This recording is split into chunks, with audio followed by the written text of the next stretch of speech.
Hi students, welcome back to Kalvi Craft.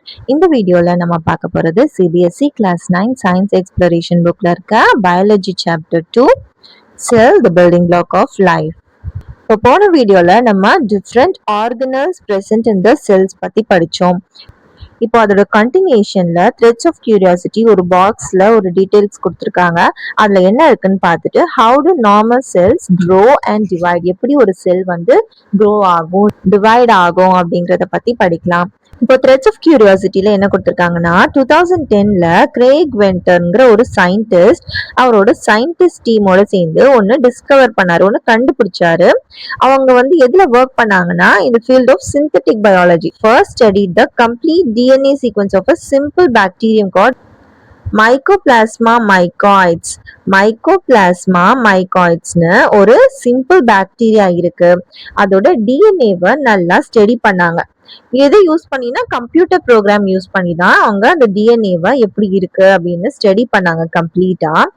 And they chemically synthesized and exact copy of this DNA. And கெமிக்கலா அவங்க அந்த டிஎன்ஏவை அப்படி ஆர்டிஃபிஷியலா உருவாக்குனாங்க. So அது வந்து அந்த டிஎன்ஏவை வந்து நம்ம சிந்தட்டிக் டிஎன்ஏன்னு சொல்லலாம். ஸோ அது வந்து ஒரு exact copy of the original டிஎன்ஏவா இருந்துச்சு. அந்த மாதிரி கெமிக்கலி அவங்க ரெடி பண்ணாங்க. அதுக்கப்புறம் அதுக்கு ரிலேட் ஆன இன்னொரு பாக்டீரியமை எடுத்து அதோட டிஎன்ஏவை வெளியே எடுத்துட்டாங்க. அதாவது அதே பாக்டீரியம் இல்ல, அதுக்கு ரிலேட்டட் க்ளோஸ்லி ரிலேட்டடான இன்னொரு பாக்டீரியம் எடுத்துட்டு அதோட டிஎன்ஏ எங்க இருக்கும்? நியூக்ளியஸ். ஒரு செல்லோட நியூக்ளியஸ்ல தான் அந்த டிஎன்ஏ இருக்கும்னு நம்ம படிச்சோம் இல்லையா போன வீடியோல. அப்போ அந்த டிஎன்ஏவை அவங்க எடுத்துடுறாங்க. எடுத்துட்டு என்ன பண்றாங்கன்னா அவங்க ஒண்ணு கிரியேட் பண்ணாங்கல்ல, ஒரு சிந்தட்டிக் டிஎன்ஏ. மைக்கோபிளாஸ்மா மைகாய்ட்ஸ் ஒரு பாக்டீரியால இருக்க டிஎன்ஏவை ஸ்டடி பண்ணி அதே மாதிரியான ஒரு எக்ஸாக்ட் ஜெராக்ஸ் காப்பியான ஒரு டிஎன்ஏவை சிந்தட்டிக் டிஎன்ஏவை அவங்க ரெடி பண்ணாங்க இல்லையா, அந்த டிஎன்ஏவை இங்க வச்சிடுறாங்க. ஸோ ஆல்ரெடி இருந்த டிஎன்ஏவை எடுத்துட்டு இன்னொரு டிஎன்ஏ அவங்க சிந்தட்டிக்கா ரெடி பண்ண டிஎன்ஏவை எடுத்து அங்க வச்சிடுறாங்க. அதுக்கப்புறம் என்ன ஆகுதுன்னு பாத்தீங்கன்னா the cell started grow. இப்ப அவங்க ரெடி பண்ண ஒரு டிஎன்ஏ தானே இது. அப்ப அது ஒர்க் பண்ணாம கூட இருக்கலாம் இல்லையா. ஆனா அந்த செல் வந்து அந்த டிஎன்ஏவை எடுத்துட்டு அது க்ரோ ஆக ஆரம்பிச்சது, டிவைட் ஆக ஆரம்பிச்சது. Following the instructions from the newly inserted synthetic DNA. அந்த synthetic DNA சொல்றத கேட்டு அந்த இன்ஸ்ட்ரக்ஷன்ஸ் படி அது டிவைட் ஆக ஆரம்பிச்சது அந்த செல் அண்ட் க்ரோ ஆக ஆரம்பிச்சது.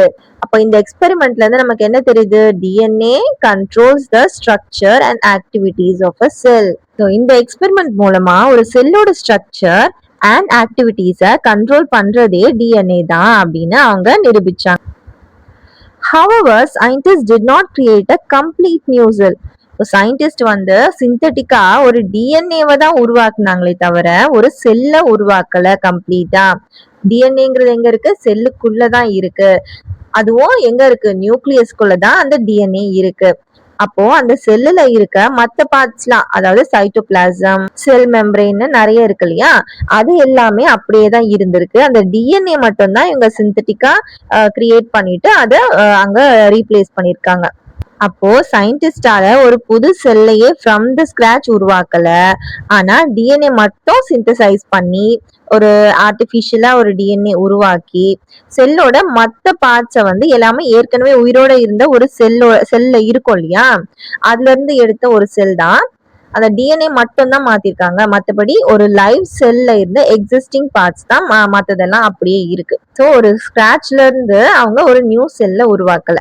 ஸோ இவ்வளோதான் இந்த டீடைல்ஸ் இந்த பாக்ஸ்ல கொடுத்துருக்காங்க. இப்போ next topic, how do normal cells grow and divide. இப்போ ஒரு நார்மல் செல் எப்படி க்ரோ ஆகும் அண்ட் டிவைட் ஆகும் அப்படிங்கிறத பத்தி படிக்க போறோம் இந்த கான்செப்ட் கீழே. when you get a small cut on your skin, it heals after few days. இப்போ நம்ம உடம்புல சின்னதா ஒரு காயம் ஏற்பட்டா கூட அது கொஞ்ச நாள்ல அது சரியாயிடும். அதே மாதிரி முடி கொட்டினா கூட அங்க என்ன ஆகுது? புது முடி வளருது. அப்போ இதெல்லாம் எப்படி நடக்குது? It happens because cell in our body can grow and divide to replace the old damaged cells. நம்ம உடம்புல இருக்கிற செல் எல்லாமே க்ரோ ஆகும், டிவைட் ஆகும், அதாவது வளர்ந்து பிரியக்கூடியதா இருக்கு.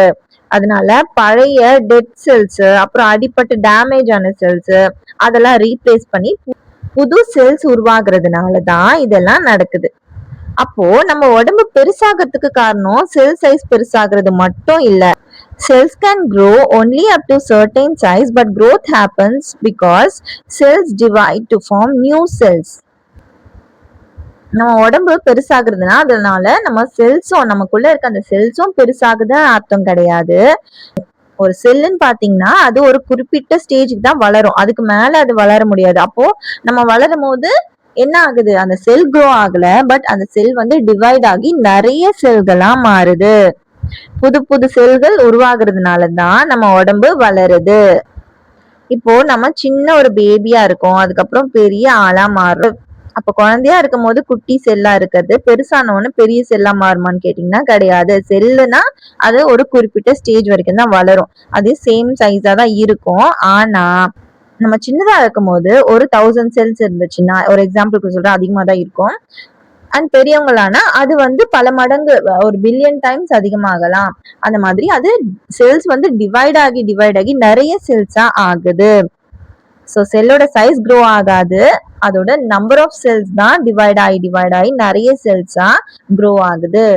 Let us study freshly growing root tips of an onion to understand how cell divides.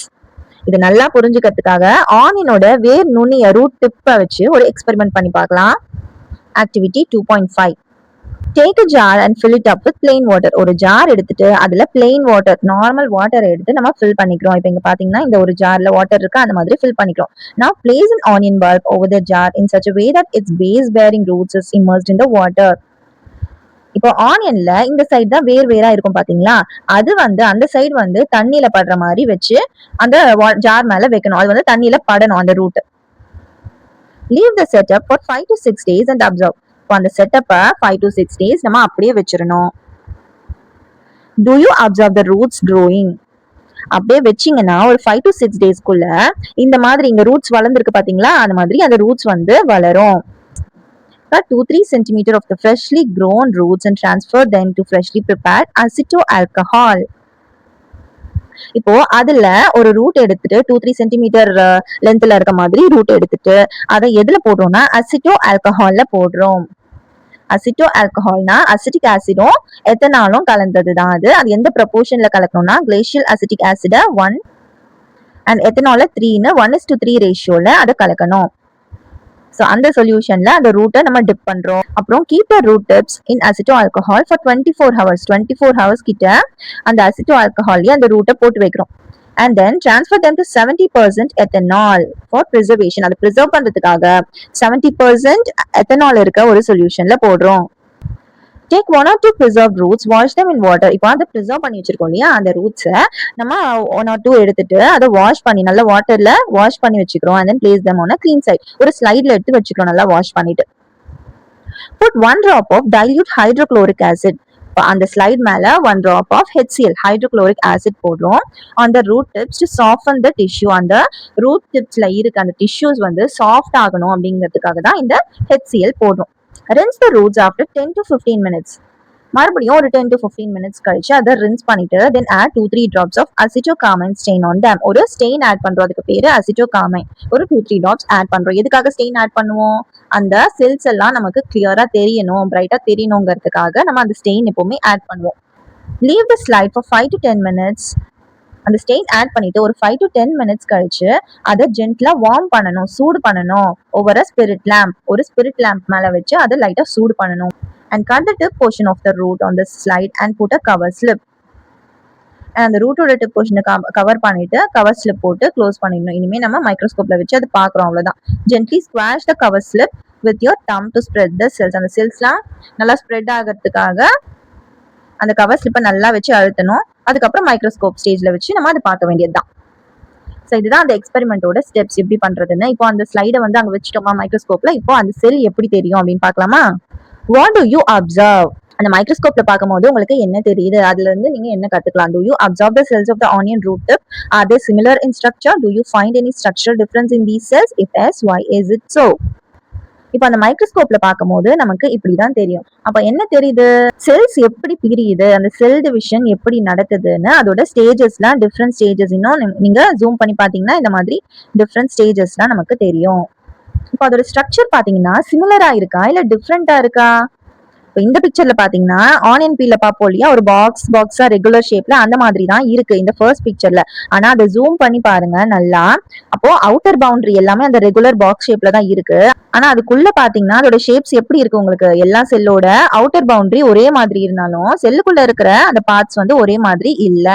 நிறைய ஸ்ட்ரக்சரல் டிஃபரன்சஸ் இருக்கு. ஏன் இந்த டிஃபரன்ஸ்?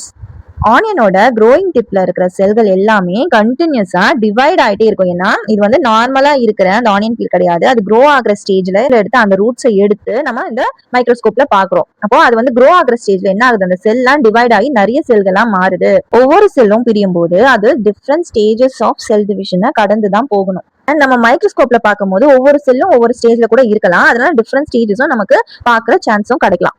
இதுலயே பாத்தீங்கன்னா டிஃப்ரெண்டா தெரியுது பாருங்க. இதுல பாத்தீங்கன்னா அந்த செல் வந்து ரெண்டா டிவைட் ஆகிற ஸ்டேஜ்ல இருக்கு. இந்த பக்கம் ஒண்ணு இந்த பக்கம் ஒண்ணுன்னு டிவைட் ஆகிற ஸ்டேஜ்ல இருக்கு. இது கொஞ்சம் கிட்டையே இருக்கு. இங்க பாத்தீங்கன்னா அது இன்னும் ஃபுல்லா பிரியல, பட் அது வந்து பிரியறதுக்கு ஸ்டார்ட் ஆகுது. அந்த மாதிரி டிஃப்ரெண்ட் ஸ்டேஜஸ் நம்மளால இந்த பிக்சர்ல பார்க்க முடியுது. அப்போ இங்க என்ன நடக்குதுன்னா செல் டிவிஷன் நடக்குது. The cells of a growing tip of root of onion divide continuously. அந்த growing tip of onion root இருக்கு இல்லையா, அது வந்து கண்டினியூஸா டிவைட் ஆயிட்டே இருக்கு அந்த செல்ஸ். ஸோ அந்த ப்ராசஸ்க்கு பேர் தான் cell division. Every day, an estimated hundreds of billions of cells in our body are replaced, which is almost 1% of the total number of cells in our body. இப்போ ஒரு நாளைக்கு ஏதாவது டெய்லியுமே hundreds of billions of cells, அப்படின்னா எவ்வளவு cells இருக்கும் பாருங்க, அத்தனை செல்ஸ் வந்து ரீப்ளேஸ் ஆகுது நியூ செல்ஸோட. அப்போ அந்த செல்ஸ்ங்கிறது ஒரு நாளைக்கே இவ்வளவு செல்ஸ் வந்து ரீப்ளேஸ் ஆகுது. ஆனாலுமே நம்ம டோட்டல் நம்பர் ஆஃப் செல்ஸ் இன் பாடி, நம்ம உடம்புல இருக்க எல்லா செல்ஸ்லயும் இந்த ஹண்ட்ரட்ஸ் ஆஃப் பில்லியன்ஸ்ங்கிறது 1% தான். அப்போ எவ்வளவு செல்ஸ் இருக்கும் நம்ம பாடியில அப்படின்னு யோசிச்சு பாருங்க. So 1% hundreds of billions, and அது ஒவ்வொரு நாளுமே ரீப்ளேஸ் ஆயிட்டே இருக்கு. Both prokaryotic and eukaryotic cells divide, but eukaryotic cells divide in a more controlled and orderly manner by a process called cell cycle. இப்போ யூகேரியாட்டிக் செல்ஸ் மட்டும் தான் divide ஆகுமான்னு கேட்டீங்கன்னா ப்ரோகாரியாட்டிக் செல்ஸும் டிவைட் ஆகும். ஆனா யூகேரியாட்டிக் செல்ஸ்ல எப்படி இருக்கும்னா அது மோர் கண்ட்ரோல்டா இருக்கும். ஒரு ஆர்டர்லி மேனர்ல இதுக்கப்புறம் இந்த ஸ்டேஜ்க்கு அப்புறம் இந்த ஸ்டேஜ் அப்படிங்கிற ஒரு ஆர்டர்லி மேனர்ல அந்த செல் வந்து டிவைட் ஆகும். அண்ட் அதை வந்து ஒரு செல் சைக்கிள்னு சொல்லுவாங்க அந்த process. First stage, second stage, அந்த மாதிரி ஸ்டேஜஸ்ல அந்த டிவிஷன் நடக்கும். அண்ட் அது வந்து ஒரு சைக்கிள் மாதிரி சொல்லலாம். அதை வந்து ஒரு செல் சைக்கிள்னு சொல்லலாம். You will learn about the stages or division in higher grades. இந்த செல் ஸ்டேஜஸ், செல் சைக்கிள்ஸ் பத்தி நீங்க ஹையர் கிரேட்ஸ்ல படிப்பீங்க.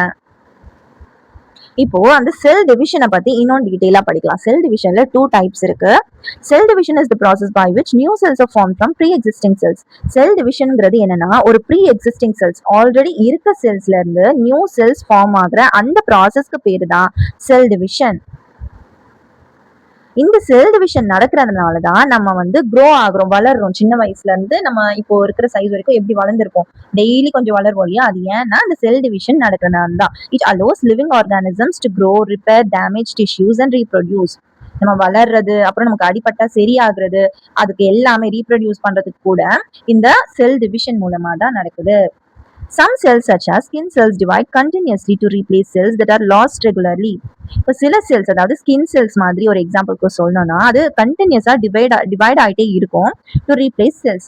சில செல்ஸ் வந்து ரெகுலரா லாஸ்ட் ஆகிட்டே இருக்கும். அண்ட் அந்த மாதிரி செல்ஸை ரெகுலரா ரீப்ளேஸ் பண்ணிட்டே இருக்கணும். அண்ட் அதுக்கு ஒரு எக்ஸாம்பிள் சொல்லணும்னா இந்த ஸ்கின் செல்ஸ் தான். அந்த செல் டிவிஷன்ல 2 மேஜர் டைப்ஸ் இருக்கு. அது என்னன்னா mitosis and meiosis. Mitosis is important for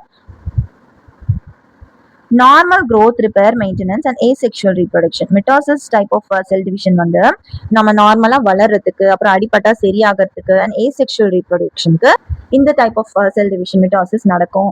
and இன்னொரு டைப் பார்த்தீங்கன்னா meiosis, and it's important for sexual reproduction for creation of genetic diversity.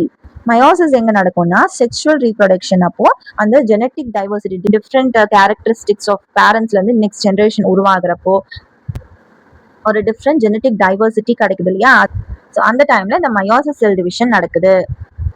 இப்போ மெட்டாசிஸ்ங்கிற அந்த செல் டிவிஷன் டைப்பை பத்தி படிக்கலாம். Every human begins life as a single fertilized egg. எல்லா ஹியூமன்ஸுமே, நம்ம எல்லாருமே வாழ்க்கையில ஒரே ஒரு சிங்கிள் ஃபர்டிலைஸ்டு கருமுட்டையா தான் இருந்திருப்போம் ஃபர்ஸ்ட் ஆரம்பத்துல. This one cell divides repeatedly to form trillions of cells in the body. So அந்த ஒரு செல்ல இருந்தா திரும்ப திரும்ப டிவைட் ஆகிதான் இன்னைக்கு நம்ம உடம்புல ட்ரில்லியன்ஸ் ஆஃப் செல்ஸ் வந்து இருக்கு.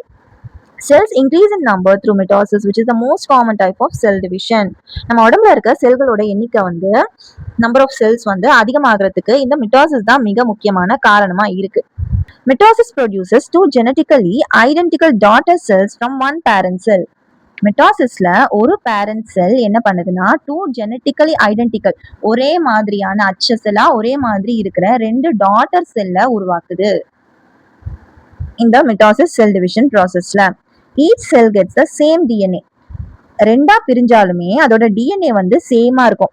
சேம் டிஎன்ஏ தான் இருக்கும் and same number of chromosomes as the parent cell. Parent செல்லுக்கு எவ்வளோ நம்பர் ஆஃப் குரோமோசோம்ஸ் இருந்தோ அதே மாதிரி தான் இந்த two daughter cellsக்குமே same number of chromosomes இருக்கும். So same DNA and same chromosomes, number of chromosomes as that of the parents எல்லாம் இருக்கும்.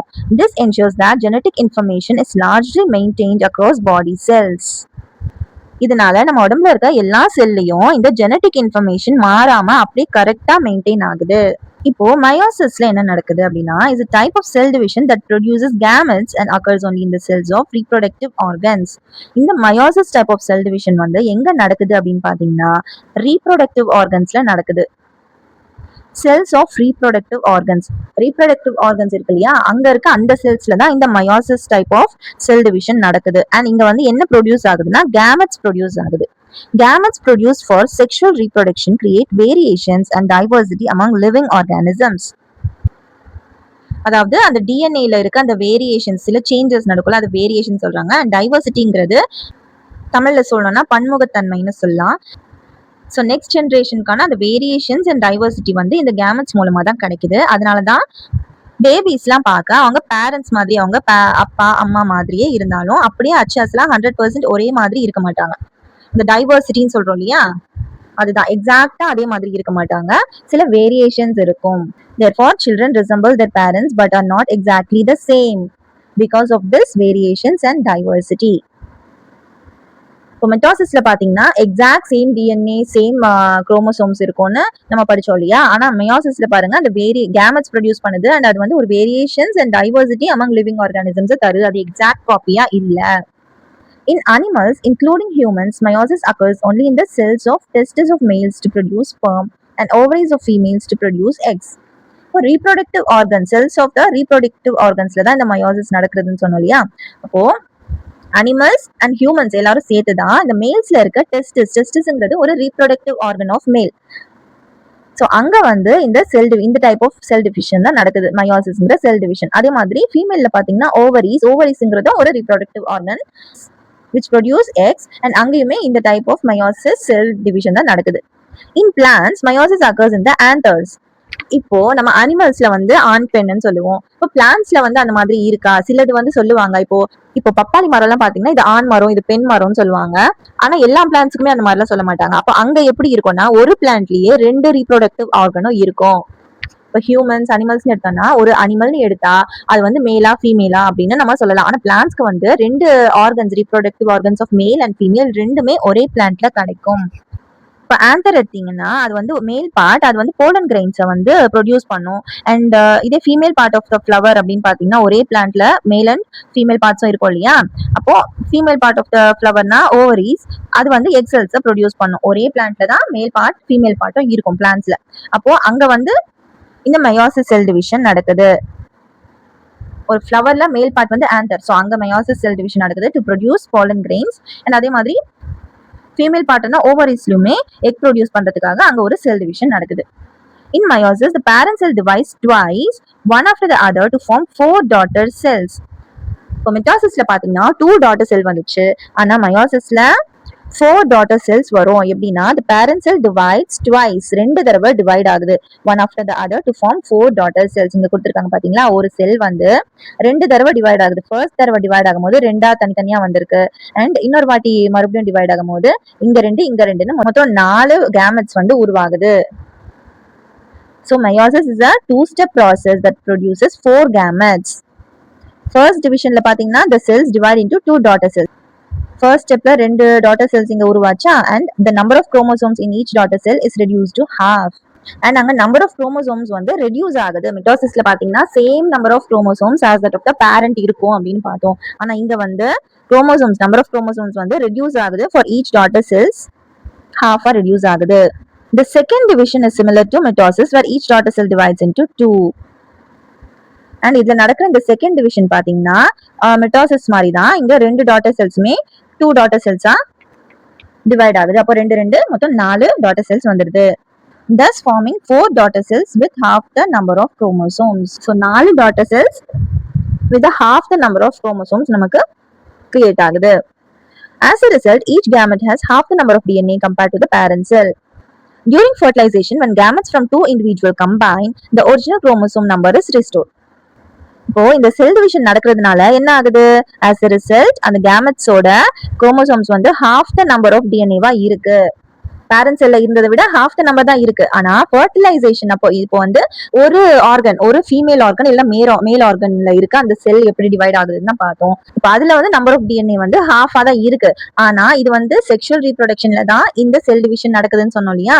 அப்போ அங்க ஒரு ஃபர்டிலைசேஷன் ஒண்ணு நடக்கும். அப்ப நடக்கும் போது இந்த மேல் ஆர்கன்ல இருக்க அந்த half the DNA and female ஆர்கன்ல இருக்க அந்த செல் டிவைட் ஆன பிறகு வந்து அந்த ஹாஃப் த டிஎன்ஏ ரெண்டுமே சேர்ந்து பேரண்ட் டிஎன்ஏ இருக்கு இல்லையா? பேரண்ட் டிஎன்ஏல ஃபுல்லா இருக்கும். செல் டிவிஷன் நடந்தது பிறகுதான் ஹாஃபா மாறுச்சு. பட் பேரண்ட் டிஎன்ஏல ஒரு ஃபுல் டிஎன்ஏ இருக்கும் இல்லையா?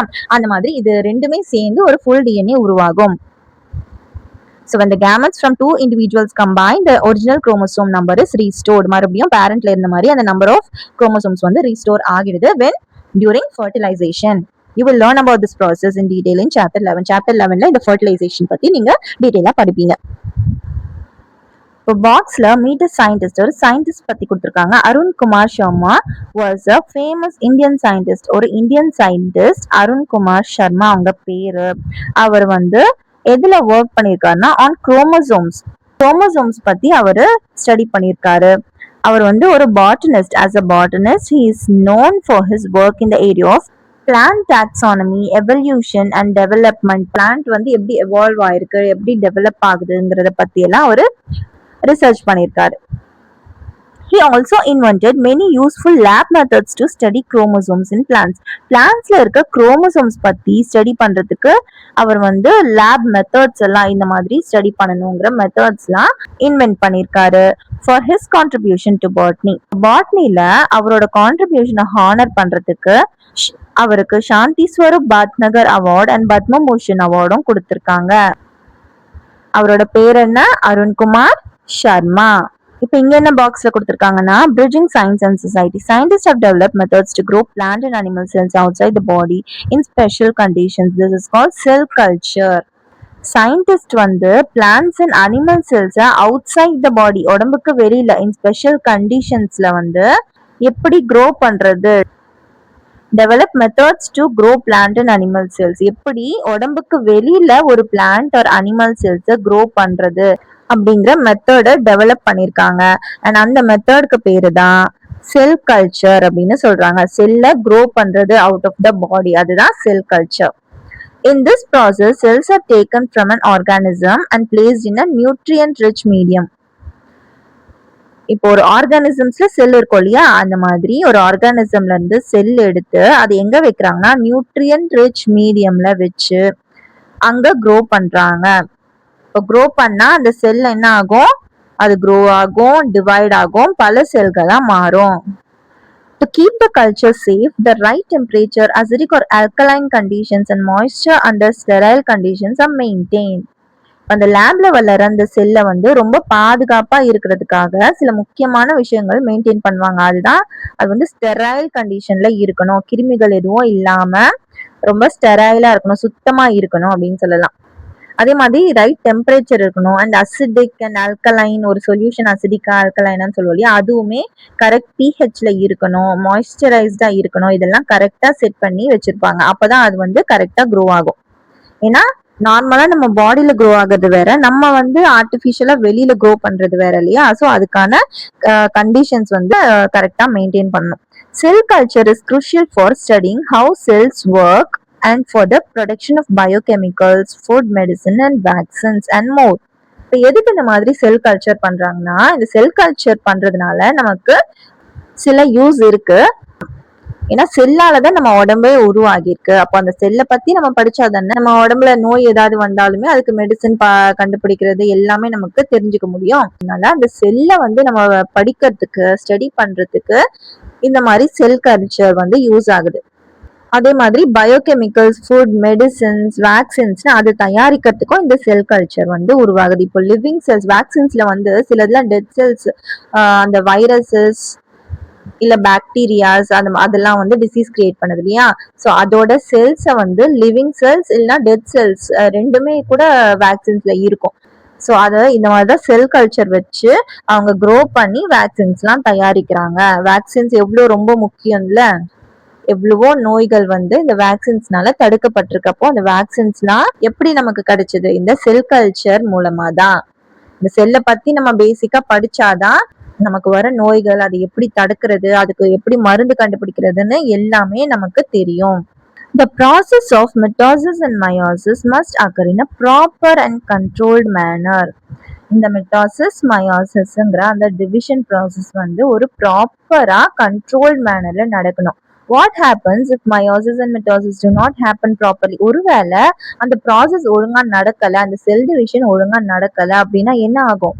If there is any error in this process, it can lead to various problems in the body of an organism. இப்போ அந்த செல்ஸ்லாம் எங்க இருக்கு?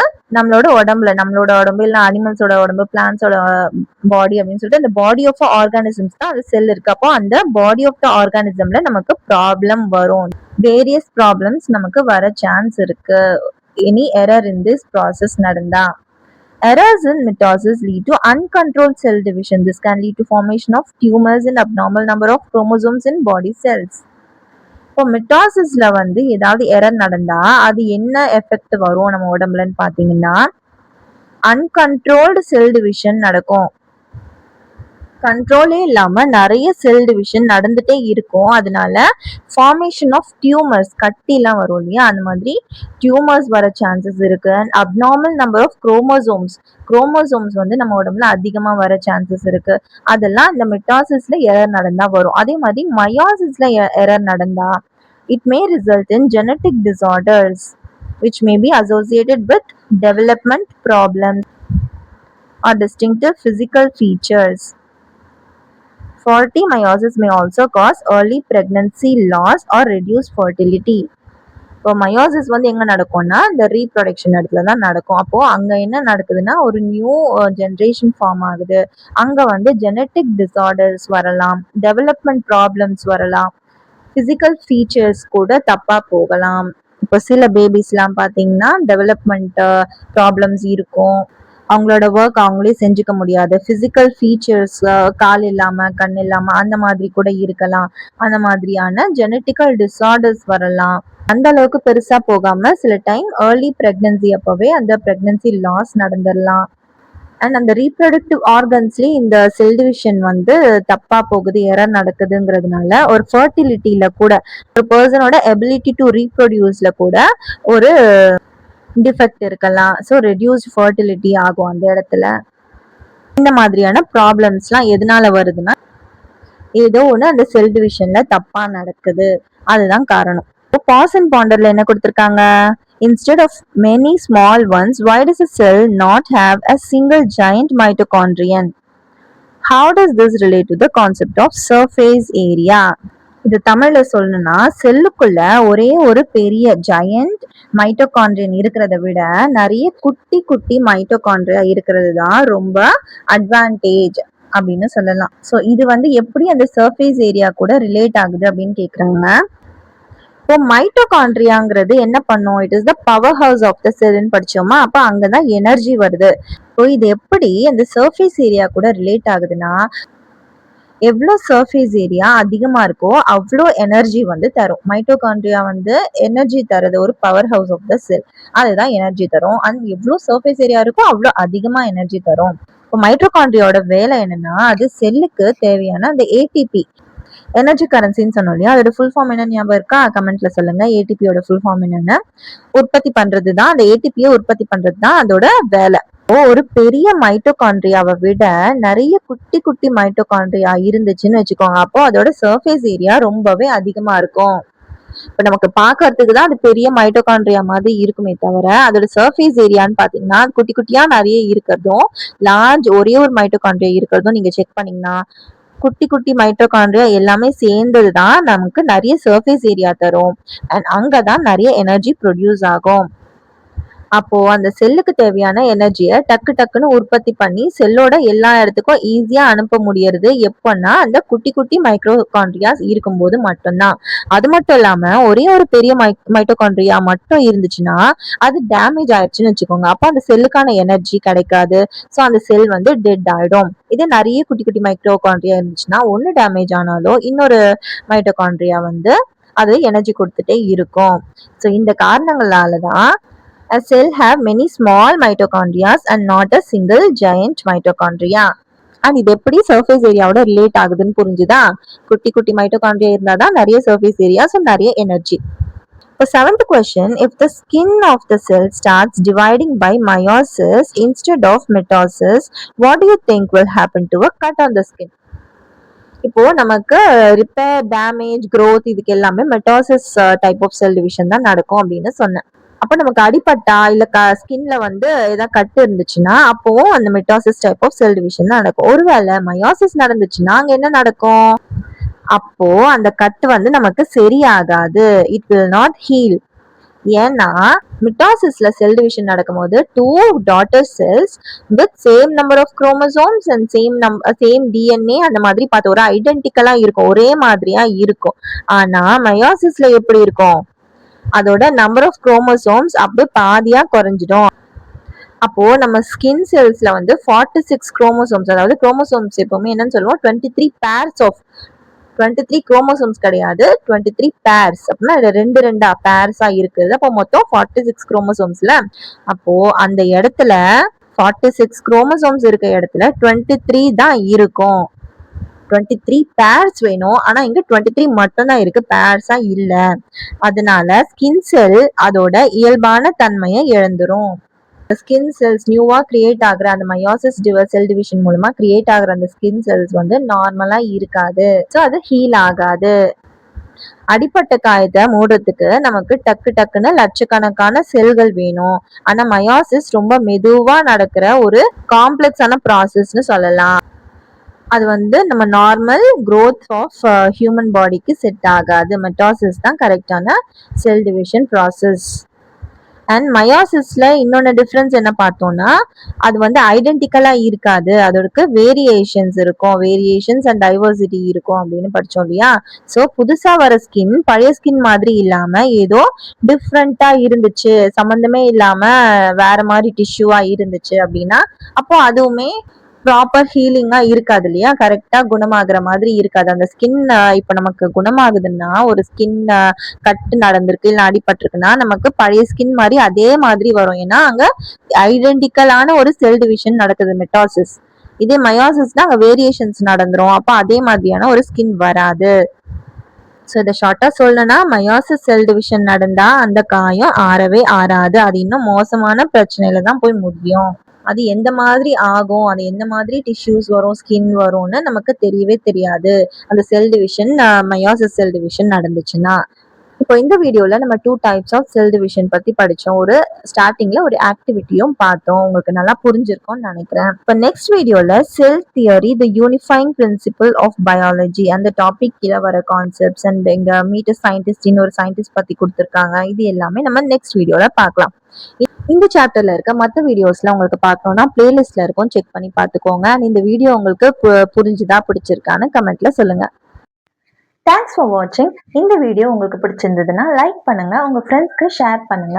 அண்ட் ஃபார் மோர் வீடியோஸ் கல்வி கிராஃப்ட் சேனலை சப்ஸ்கிரைப் பண்ணுங்க. தேங்க்யூ.